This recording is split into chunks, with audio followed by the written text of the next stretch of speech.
in Concord. My name is David Brooks. I write for the Concord Monitor, the Granite Geek blog and newsletter that I'm sure you all subscribe to. And if you don't, you can sign up on that sheet of paper on the table as you go out. It's free. This is Science Cafe. Let me ask, how many of you have never been to a Science Cafe before? Just a couple. All right, well, the rest of you are going to have to hear the same thing again. So, Science Cafe was started, Science Cafe New Hampshire was started a little over 7 years ago. It's actually an idea that was around in Europe for a while, and a couple of New Hampshire science fans heard about it, thought it was a good idea, so they thought they'd try and organize it in New Hampshire. And they actually reached out to me to see if I would help out. And I thought it was a great idea. I thought it would last 6 months and fizzle out. And as I say, we are approaching our 100th event. It started in Concord, moved to Nashua because I worked for the Nashua Telegraph. I switched to the Concord Monitor, so I came up here, but it's still operating in Nashua as well, so we have 2 of them. You can find out about it at sciencecafenh.org, which is our website. Do it every month, choose a topic, invite some panelists, whoever shows up asks questions. It runs pretty much as long as we want to, somewhere between 7:30 and 8 o'clock we'll wind it up. Let me think, what else? Every month I think I should have this written down so I don't forget something. I never do. I guess that's about it. What? No, I have not. There is none in July. Thank you very much. Yes, he's a regular. I will not be here in July or August. Actually, Nashua will be having a Science Cafe in July. And I actually got to point out, we've been so successful, and this is strictly grassroots. Dan and Sarah and I just kind of put it together. But there is also a Science Cafe that runs in Manchester that's done by the Sea Science Museum. And there is now one out in Portsmouth that's put on at one of the breweries by, I forget the organization, they do environmental only topics. And in theory there was one in Hanover, although I haven't actually heard that one starting up yet. So I'd like to say, and I think it's true, that New Hampshire has the highest per capita Science Cafe rate in the country, and I do think that's true. So what I'm going to do is I will allow the panelists to... Oh, yes, that's a good... I don't need to write it down. Yeah, so the good folks at Concord Television, the cable access channel here in the city, filmed this, and they have been filming it all along since we came back to Concord. And they will put it online at My Concord, Your Concord. What's the name of the website? Your Concord, yourconcord.com, yourconcordtv.com? .org. yourconcordtv.org, where you can actually get the link through the sciencecafenh.org website. So they'll film it, edit it down somewhat, and put it online. You can also see some past ones. These actually get shared with other cable access television stations around the country. I'm told we're quite popular in Utah for some reason.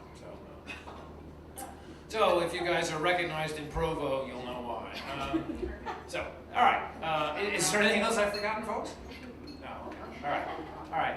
So I'm going to ask these fine people. This is at least the third, by the way, Science Cafe I had that's all female. In fact, I was looking at the numbers, and our percentage of female panelists is well over 40%, which is quite pleasing. By sheer accident, nobody tries to do it. It just works out that way. Anyway, so I will ask these folks to introduce themselves quickly, tell you why you should pay any attention whatsoever to them. Then I will ask the first question, and after that, it's up to you. You have to ask questions. Raise your hand. I will come with the microphone so that the TV folks can hear you.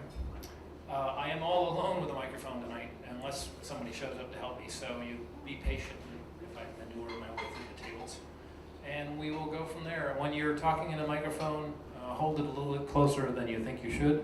I probably should be holding it closer.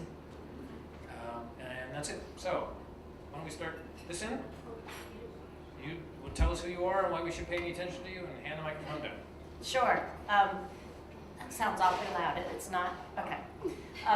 My name is Wendy Thomas. I live down in Merrimack, and I'm many things, one of which I'm employed by Prime, which is the ATC down in Merrimack. But I'm also a writer, and I have 6 children. And if you read New Hampshire Magazine a couple of months ago, it's probably about a year ago, I wrote an article, and Rick titled it, "Mom Goes to Pot." And I wrote the article about my experiences in the therapeutic cannabis program. Not only do I work at Prime, but I'm a patient at Prime. I have tremendous body damage. I was hit by a car when I was young. I've had 24 orthopedic operations. I have chronic Lyme disease.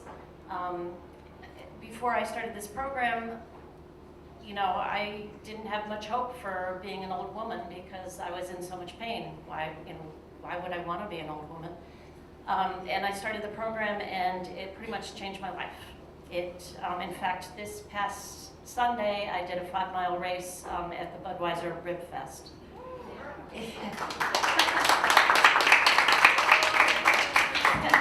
I didn't run, but I finished. I walked it. But anyway, so the reason I work at Prime is because this has changed my life. I have 2 kids that have chronic Lyme disease that's tipped over into autoimmune disease.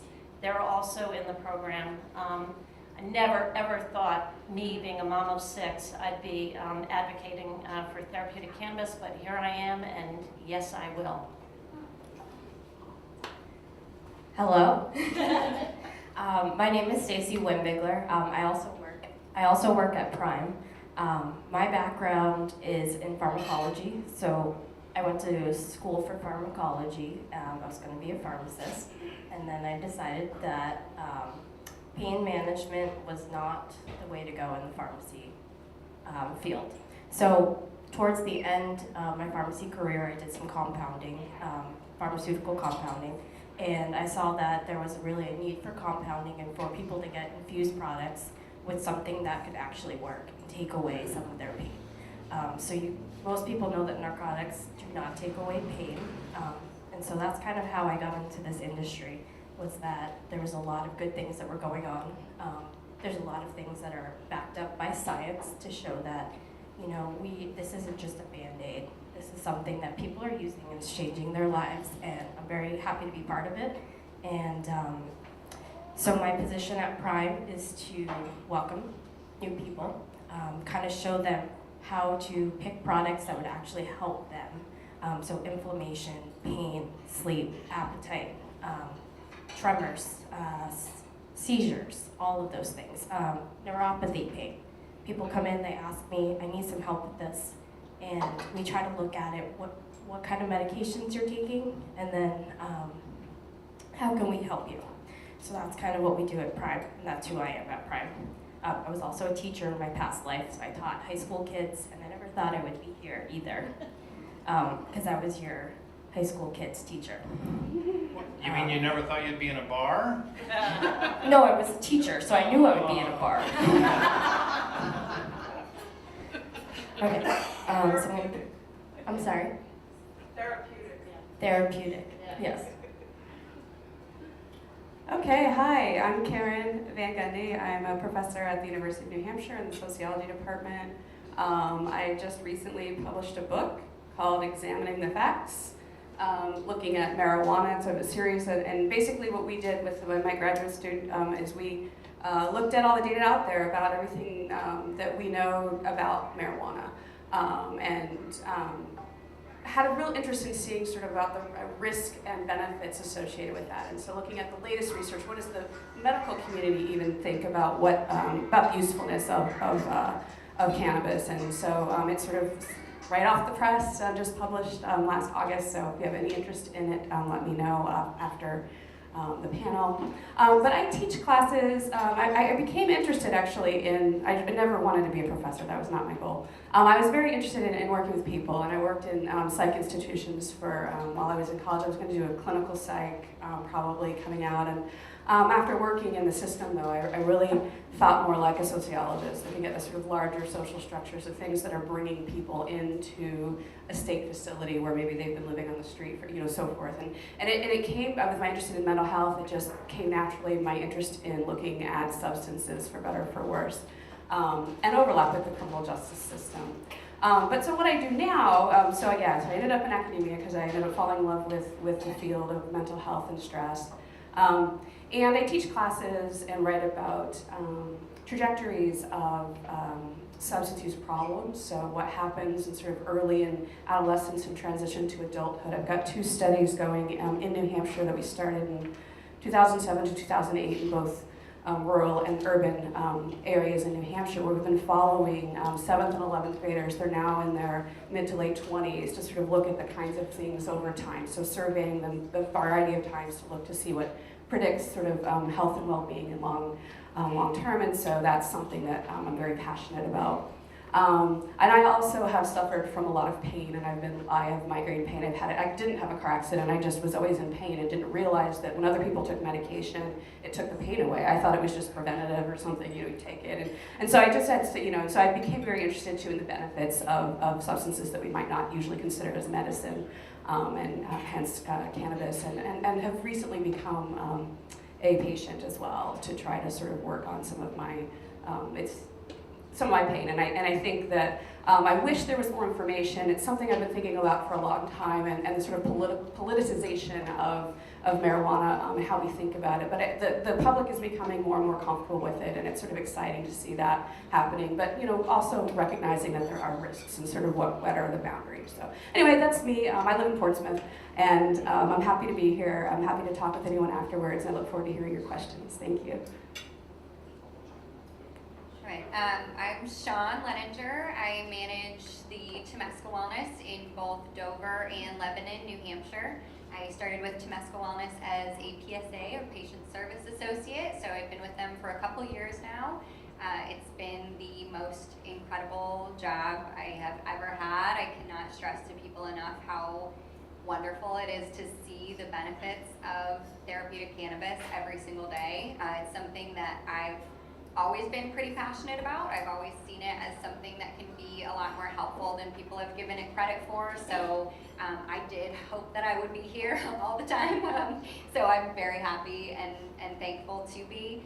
Working for Temescal Wellness has been incredible. It's just truly great to see a company that cares so much about the people that we're there helping, from the top down. Every single employee that I work with truly cares about the work that we're doing every day, and it's just incredible to see that and be around that and be a part of that, and to just be able to see the wonderful things that cannabis can do, and to be a part of helping spread the word and helping kind of change opinions about it. That's a huge part of what we do too, whether it's through our patients or through our outreach and education. It's really important to us to spread the facts about it, so good and bad and everything in between, and just to really destigmatize it. That's a really, really crucial thing to us. We don't like when our patients come in feeling bad because their families are making them feel bad about doing this. So for us, a big, big part of it is just making people feel okay with this, making people realize a lot of the bad things you hear are definitely from a political and very, non-medical or fact-based space.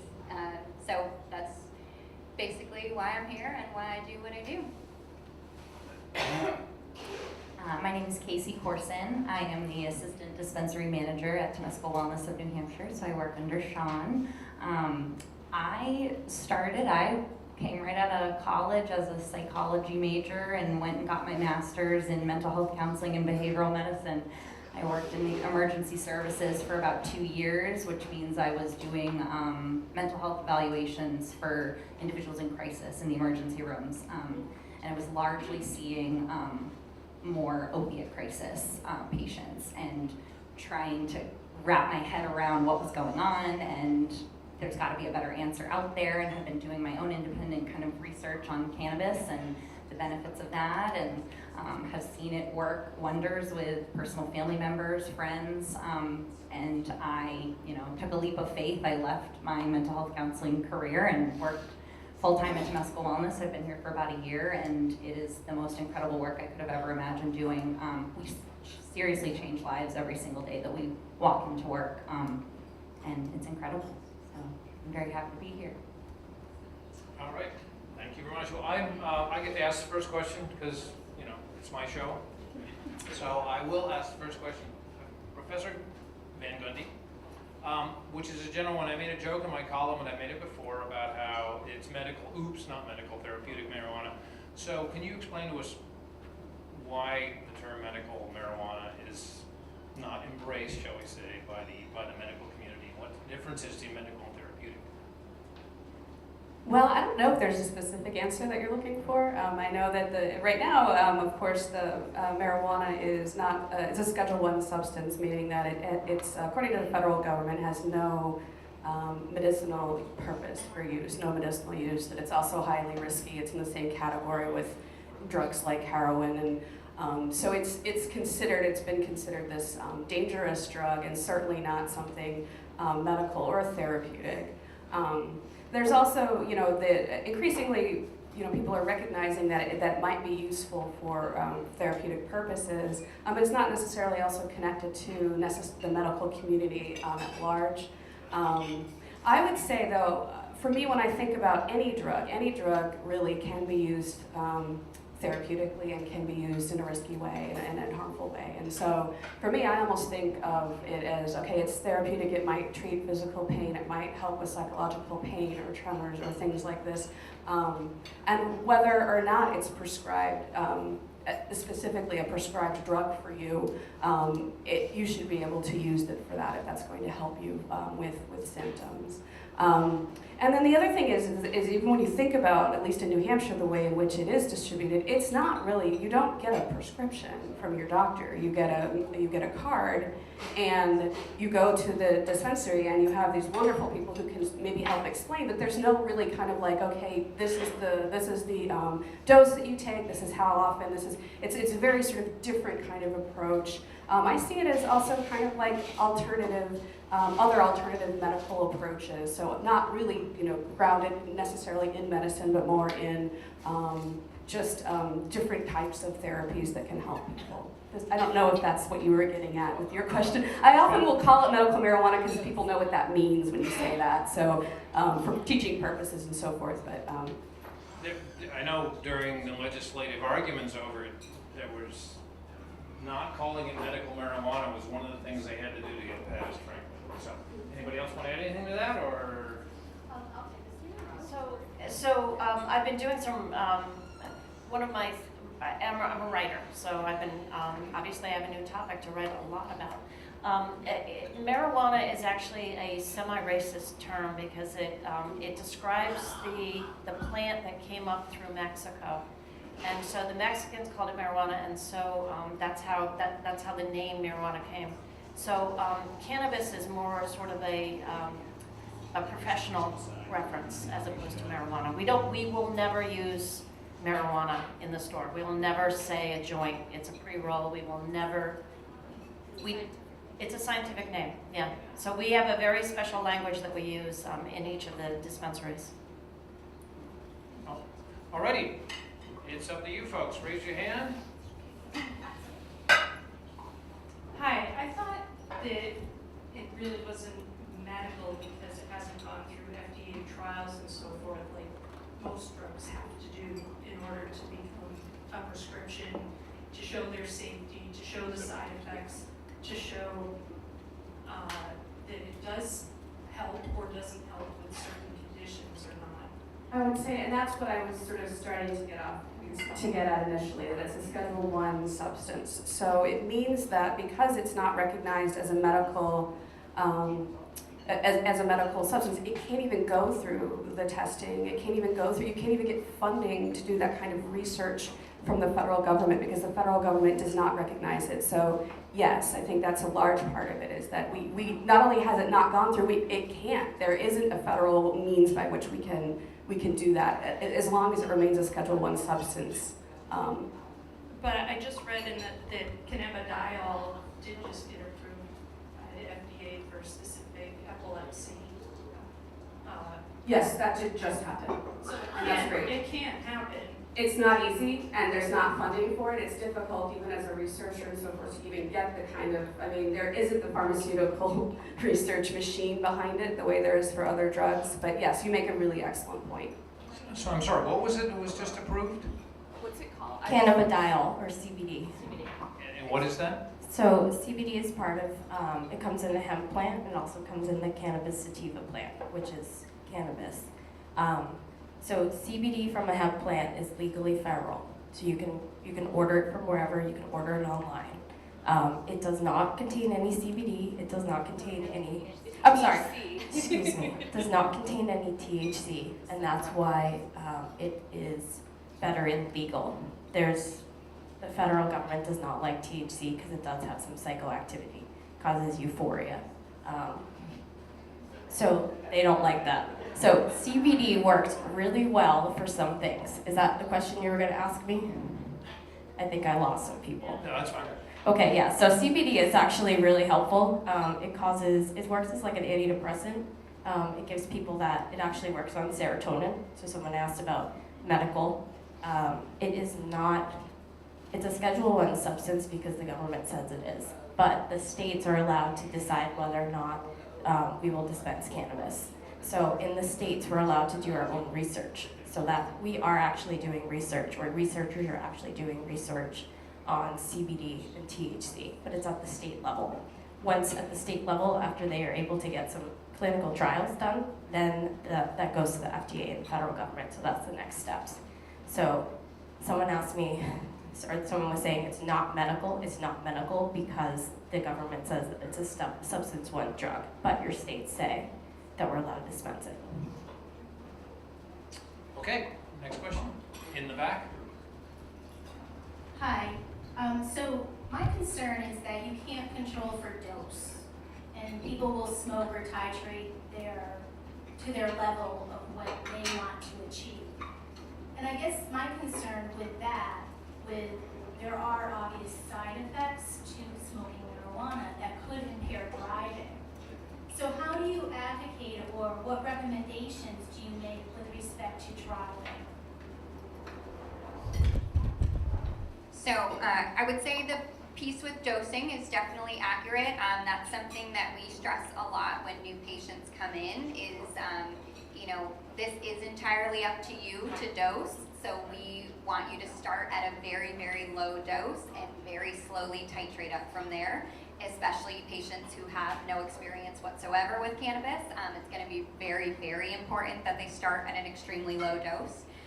And then we do always let them know it's not safe, nor is it legal for you to use this while driving or to be driving on it.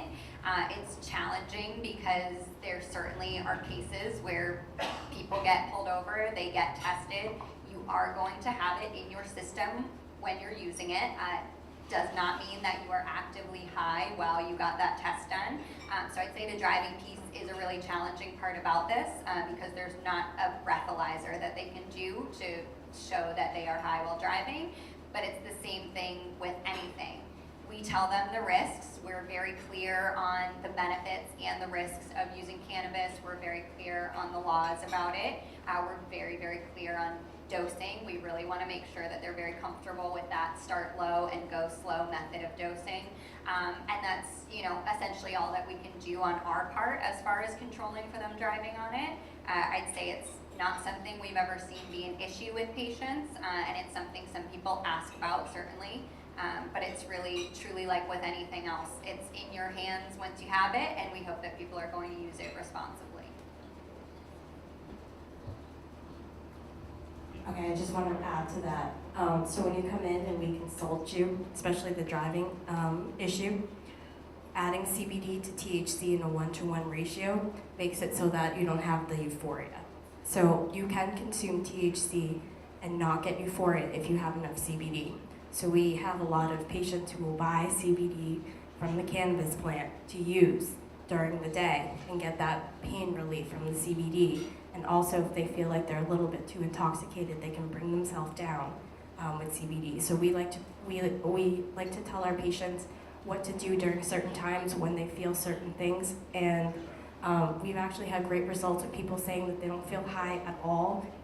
Kindergarten teachers, we have police officers, we have all kinds of people that you see every day that are not high, but they are using cannabis. So our big thing is we have a ton of things with 1-to-1 dosing. So if you're worried about driving, there is a way to get your dose plus being safe as harm reduction.